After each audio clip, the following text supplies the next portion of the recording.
Doctor صاحب سحری سے اگر ہم آغاز کر لیں تو سحری کی اگر ہم بات کریں تو وہ کون سے ایسے فوڈز ہیں، مطلب کاربس پہ ہمیں بہت ریلائی کرنا چاہیے، پروٹین پہ ہمیں زیادہ جانا چاہیے، فائبر پہ جانا چاہیے، جو کہ ذرا دیر سے ہضم ہوتے ہیں، کیونکہ کوشش روزہ داروں کی یہی ہوتی ہے کچھ ایسی خوراک لی جائے جو افطاری تک ساتھ نبھائے؟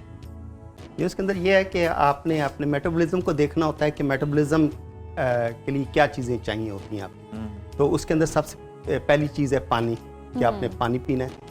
پانی اگر آپ صبح اٹھ کے اگر گرم پانی پی لیں تو اس سے یہ ہوگا کہ آپ کا جو سا ڈائجسٹو سسٹم ہے وہ یعنی کہ بہتر رہے گا، اور جو بیسیکلی جو گرم پانی ہے وہ ہضم ہوتا ہے اور جو ٹھنڈا پانی ہوتا ہے وہ بد ہضمی کرتا ہے. تو اس کو مائنڈ میں رکھ کے آپ نے پہلے پانی پینا ہے، اور کم از کم آپ سحری سے پہلے 3-4 گلاس جو ہے 1 لیٹر پانی پی لیں، گرم پانی نا. اور اس کو پینے کا طریقہ یہ ہے کہ اس کے ساتھ آپ کھجوریں آپ کی ہوں، یعنی کہ ایک کھجور کی بائٹ لی اور جو ہے نا وہ سپس لیتے رہے، اور جو ہے نا 4 گلاس آپ نے مکمل کر لی. اس کے بعد جو سی چیز آتی ہے وہ ہے آپ کو انرجی چاہیے ہوتی ہے نا سارا دن. تو انرجی کے لیے آپ کو کاربوہائیڈریٹس کی ضرورت ہوتی ہے. اب کاربوہائیڈریٹس جو ہے نا وہ 2 طرح کے ہیں نا، ایک ایزی ٹو ڈائجسٹ ہیں، ایک ڈیفیکلٹ ٹو ڈائجسٹ.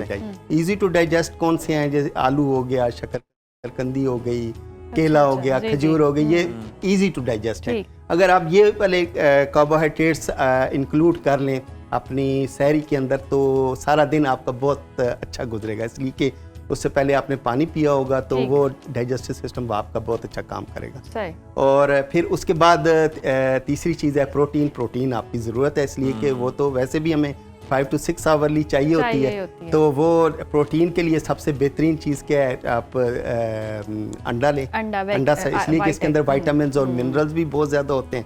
اور اس کے ساتھ جو ہے نا اگر انڈا اویلیبل نہیں ہے یا آپ کو نہیں اچھا لگتا تو پھر آپ کو گوشت لینا پڑے گا، یا پھر دہی لینی پڑے گی، یا پھر پنیر لینی پڑے گی. تو یہ چیزیں جو ہیں نا یہ ڈاکٹر صاحب لوگ تو سحری میں بالکل اپوزٹ ہی کھاتے ہیں، جب تک پراٹھے اور سالن اور یہ اس طرح کی چیزیں نہ ہوں. لسی اچھا نہیں، لسی بیسیکلی ٹھنڈی ہوتی ہے تو میں اس وہ آپ پی لیں لسی، کوئی بری بات نہیں، لیکن اس کے بعد آپ گرم پانی کا 1 مگا لازمی پی لیں تاکہ جو ہے نا آپ کا ڈائجسٹو سسٹم جو ہے نا وہ رکے نہیں اور سارا دن جو سا طبیعت بوجھل ہے نا وہ نہ ہو. تو وہ اس لیے جو ہے نا، اور جو سا پراٹھے کی بات کی ہے یا روٹی کی بات کی ہے وہ ڈیفیکلٹ ٹو ڈائجسٹ ہیں. آپ جو سی چیز ڈیفیکلٹ ٹو ڈائجسٹ ہیں وہ سارا دن آپ کو تنگ کریں گی، یہ نہیں ہو سکتا. لیکن ڈاکٹر صاحب کچھ لوگوں کو دہی تیزابیت کرتا ہے، تو اس کو وہ کس فارم میں اس کا انٹیک کیا جائے کہ اس سے بچا جائے؟ بلوٹنگ بھی کرتا ہے، کچھ لوگوں کو یہ شکایت بھی ہوتی ہے. دہی تیزابیت نہیں کرتا، وہ روٹی تیزابیت کرتی ہے. جو چیز ڈیفیکلٹ ٹو ڈائجسٹ ہے نا وہ تیزابیت کرے گی. تو لوگ تو کہتے ہیں نا روزے تک بھوک نہ لگے اس لیے شاید ڈیفیکلٹ ٹو ڈائجسٹ چیزیں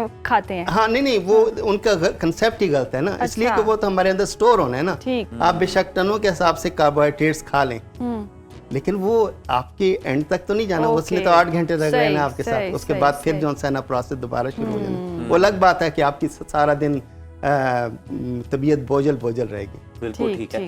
اچھا ڈاکٹر صاحب، بہت سے لوگ یہ بھی ہیں کہ جو آج کل جس طرح سے سحری کا ٹائم ہے، لوگ سو جاتے ہیں اور پھر وہ کہتے ہیں کہ جناب پانی پی کے سو گئے ہیں، ہمارا جو ہے وہ سحری ہو گئی ہے، تو اب ہمیں سحری میں اٹھنے کی ضرورت نہیں کیونکہ ہم نے صبح ارلی مارننگ آفس پہ جانا ہے. طبی پوائنٹ آف ویو سے اگر ہم دیکھیں میڈیکلی تو سحری چھوڑنے سے کتنا ہمارے جسم پر، ہماری باڈی پر، ہمارے مائنڈ پر اثر پڑتا ہے منفی؟ اچھا اس کے اندر یہ ہے کہ سب سے پہلے پانی کی بات کرنے کے، پانی اگر آپ کے جسم میں نہیں ہوگا تو 3 چیزیں ہوں گی. آپ ڈی ٹاکس نہیں ہوں گے، لوبریکیٹ نہیں ہوں گے، اور بلڈ تھن نہیں ہوگا. یعنی کہ آپ کے اندر خشکی ہوگی، زہریلے مادے جسم میں ہوں گے، آپ کو جسم میں اچھا فیلنگ نہیں آئے گی. دوسری بات یہ ہے کہ آپ نے کاربوہائیڈریٹ نہیں لیے. کاربوہائیڈریٹ آپ کے سسٹم میں ہیں تو آپ فزیکلی اور مینٹلی جو ہے نا انرجیٹک ہیں، ادروائز فٹیگڈ ہیں. اس کے بعد پروٹین آ گئی. پروٹین اگر آپ نے نہیں لی تو باڈی اپنے آپ کو کھائے گی. اس نے باڈی نے تو میٹابولزم تو جاری ہے، جسم تو بن رہا ہے، کہاں سے بنے گا؟ باہر سے تو آپ نے کوئی چیز نہیں لی. اب کہاں سے باڈی اپنی یعنی کہ یہ دیوار ٹوٹے گی اور یہ دیوار بنے گی. سمپل. تو یہ سمپل سی بات ہے، یعنی کہ اس کو آپ کمپلیکس نہ کریں نا. نیوٹریشن کو بالکل سمپل لیں کہ اندر جو ہے نا وہ کنٹینیوس پروسیس چل رہا ہے. کچھ لوگ جیسے سحری میں پانی ہی پی رہے ہیں، ہاں تو وہ اس طریقے سے غلط کر رہے ہیں نا کہ وہ ان کا جسم अपने आप को खाएगा तो क्या होगा, उससे डैमेज होगा ना, मसल लॉस होगा, मसल प्रोटीन आपकी लॉस होगी, आप प्रोटीन है ना, आप ये नहीं करना चाहिए। मतलब आप प्रॉपर सहरी करें, खाएं पिएं, आपके जितने भी जो ज़रूरियात हैं, ग़िज़ाइयत आपको जो चाहिए वो सहरी में ज़रूर पूरी करनी चाहिए। अच्छा, इफ्तारी की अब हम बात कर लेते हैं। जैसे इफ्तारी, जैसे अजान हुई और खजूर पकड़ी, खजूर के बाद फिर हम समोसे पकौड़े में फिर शुरू होते हैं, फिर ख़त्म होने का सिलसिला नाम नहीं लेता। तो ये कितना ख़तरनाक होता है कि खजूर, हम सोचते हैं कि शायद एनर्जी मिलेगी, खजूर खा लिया, पानी पी लिया, जूस पी लिया, ये कितना डेंजरस ये तो जो देखें, ये खजूर खा ली वो तो नॉर्मल ना, उसके बाद का जो प्रोसेस, पानी पी लिया वो भी नमकीन खाने का भी दिल करता है। तो वो फिर आप जब समोसे पकौड़े पर आएंगे तो वो डिफिकल्ट टू डाइजेस्ट है, तो वो फिर बदहजमी करते हैं। तो वो सारे पेशेंट हमारे रोजे के बाद हमारे पास आते हैं ना, अच्छा, कि तेजाबियत और ये अब हमें क्या हाल तजवीज़ करते हैं फिर डॉक्टर साहब आप उनको कि पकौड़े समोसों पे हाथ हल्का रखें? नहीं, वो उनको नहीं कहा जा सकता इसलिए कि वो नहीं मानते, यानी उनको दवाई देनी पड़ती है और साथ इंसान उनको क्या कहना पड़ता है कि जी आप गर्म पानी पी लें, उससे ये होगा कि आपका हाजमा बेहतर हो जाएगा, तो आप अच्छा फील करेंगे। थोड़ी थोड़ी देर के बाद जो इंसान आप पीते बड़ी ज़बरदस्त हाँ टिप, ये तो आपने हमें बता भी दिया कि जनाब आप ये भी करें वो भी करें। अच्छा, हमें ये बताएं कि और अगर देखें तो पानी पीने के हवाले से भी बहुत सारी गलत फहमियाँ जो है वो पाई जाती हैं। ये तो सारी अपनी जगह पर मौजूद है, लेकिन हमें ये बताएं कि जो लोग एक्सरसाइज करते हैं रमज़ान के अंदर, उनकी बैलेंस डाइट क्या होनी चाहिए, ये भी बड़ा इंपॉर्टेंट है। अच्छा, उसके अंदर ये है कि एक्सरसाइज जो है ना वो आपको यानी कि जब रोजे की हालत में तो नहीं करनी चाहिए किसी सूरत में भी। अच्छा, हल्की फुल्की भी नहीं करनी चाहिए। जैसे ही आप एक्सरसाइज करते हैं तो आपको क्या किस चीज़ की चाहिए ज़रूरत होती है, पानी की ज़रूरत होती है, वो आपके अंदर नहीं है, ठीक है ना जी। ठीक। तो उसके बाद कार्बोहाइड्रेट्स वो भी आपके अंदर नहीं है, प्रोटीन आपने वैसे नहीं खाई हुई, तो वो उस वक्त जिस वक्त आप एक्सरसाइज किससे करेंगे, आपके अंदर तो इतनी एनर्जी भी नहीं होगी, तो क्या होगा, जिस्म अपने आप को ज्यादा खाएगा, ज्यादा डैमेज होगा। तो वो बेहतर है कि जब आपने अफ्तारी कर ली है या अफ्तारी हल्की कर ली, फिर उसके बाद एक्सरसाइज कर लें, फिर उसके बाद फुल मील लें। अच्छा डॉक्टर साहब, बिल्कुल आप दुरुस्त फरमा रहे हैं कि गर्म पानी का इस्तेमाल करना चाहिए। कुछ लोग पानी इतना ज़्यादा इस्तेमाल करते हैं कि लगता है कि बस डिहाइड्रेट ना हो, पूरा दिन रोज़ा अच्छा गुजरे, सहरी में भी बहुत पानी पी लेते हैं, फिर इफ्तारी में जब जिसने बहुत पहले पानी पी लिया ना, वो तो कुछ नहीं खा सकता, खजूर खाए और बहुत पानी पीने के बाद पकौड़े समोसे नहीं खाए जा। तो ये बहुत ज़्यादा पानी पी लेना कितना ज़्यादा नुकसान। अच्छा, उसके अंदर ये होता है ना कि वो पानी लोग कौन सा पीते हैं, या तो ठंडा पीते हैं या रूम टेम्परेचर वाला पीते हैं ना, तो वो तो डाइजेस्ट जल्दी नहीं होता, वो पेट में इस तरह यानी कि तैर रहा आपको महसूस हो रहा था कि पानी नीचे नहीं गया ना, तो वो मेरा इसका बेस्ट हाल यही है कि आप गर्म पानी पिए, उसको फ्लेवर्ड कर लें, उसके अंदर सौंफ इलायची डाल लें, उसके अंदर मतलब क्वांटिटी जितनी मर्जी हो आप ज़्यादा से ज़्यादा, कोई फर्क नहीं पड़ता, यानी कि इतनी ज्यादा पिया भी नहीं जा सकता। बहुत कम लोग हैं जो उनसे इतना बहुत ज्यादा पानी पीते हैं, और वो पानी पीते हैं वही जो ठंडा पानी पीते हैं, तो वो डाइजेस्ट नहीं होता, इसलिए जल्दी सही। पानी तो हमने डिस्कस किया, चाय मतलब सहरी के बाद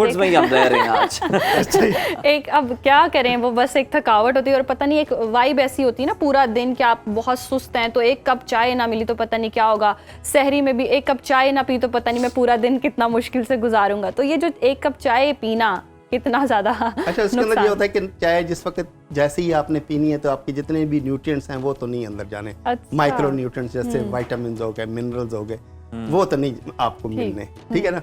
और दूसरा जन्स है ना, हमें चाहिए होता है रेस्ट एंड डाइजेस्ट, और चाय जो है ना उसके अंदर कैफीन होती है, वो जिस वक्त आपके अंदर जाती है तो आप वो fight and flight sympathetic nervous system को एक्टिवेट करती है। अच्छा। अब दोनों में जमीन आसमान का फर्क है, एक आपको रेस्ट एंड डाइजेस्ट जो हमारी ज़रूरत है, जो अब हम बैठे हुए ना इस वक्त, हमें रेस्ट एंड डाइजेस्ट की ज़रूरत है, हमें फाइट एंड फ्लाइट की ज़रूरत नहीं है। हाँ, अगर कोई इमरजेंसी है तो उस वक्त इसको फाइट एंड फ्लाइट चाहिए, जिस वक्त मैंने एक्सरसाइज करनी है उस वक्त फाइट एंड फ्लाइट चाहिए, लेकिन हम क्या करते हैं कि वो चाय पी लेते हैं, तो वो फाइट एंड फ्लाइट। अच्छा डॉक्टर साहब, हमें लास्टली ये बता दें कि कौन सी ऐसी चीज़ें हैं कि जो हमारी सहरी और इफ्तारी के अंदर शामिल है हेल्दी, लेकिन हमारा जो है बनाने का तरीका वो गलत है, जिसकी वजह से वो नुकसानदेह हो जाती है। इसके अंदर यही है जो सा डीप फ्राइड जो से पकोड़े समोसे वगैरह होते हैं, यही होते हेल्दी हैं, लेकिन हाँ, लेकिन अगर आप कहें कि जी आप आलू फ्राई करते हैं तो वो ठीक है, वो कोई ऐसा मसला नहीं है, सही, बिल्कुल। तो और दूसरी बात यह कि जितनी भी सब्जी है ना, वो कम से कम लोगों के अंदर ये कंसेप्ट पाया जाता है कि सब्जी को अगर आप पकाएंगे तो उसकी ग़िज़ाइयत ख़त्म हो जाएगी, ऐसा कोई चक्कर कोई नहीं। ज़्यादातर सब्जियां ऐसी हैं जिनको अगर आप पकाएंगे तो उनकी नलियाँ बढ़नी जैसे है और वो अच्छे तरीके से हजम सही, होगी। चंद एक का नाम भी बता देना ताकि फिर मसलन टमाटर हो गया, गाजर हो गई, हाँ। ये ब्रोकली हो गई आपकी, ये शिमला मिर्च हो गई, और इसके अलावा सही। ऐसी चीज़ें जो ये जितनी भी हैं ये आप पकाएंगे तो उनकी न्यूट्रिशनल वैल्यू बढ़ेगी। जबरदस्त, पालक भी इसके सही, अंदर पालक। बहुत शुक्रिया डॉक्टर साहब Thank you, आपके sir. वक्त का।